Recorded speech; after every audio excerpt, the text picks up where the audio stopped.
Ləzzət axtarışı Tovuzun Böyük Qışlaq kəndindədir.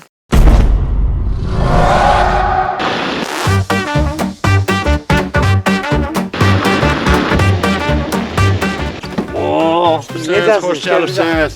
iş yeməklərindən nə olacaq bugün? Sizin üçün qəşəng qaz qovurması.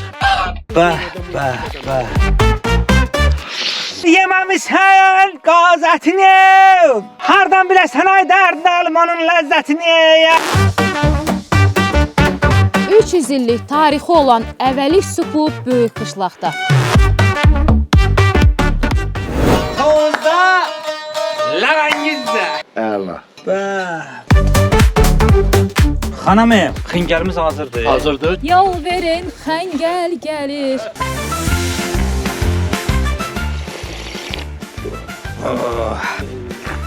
Soluq xingəl.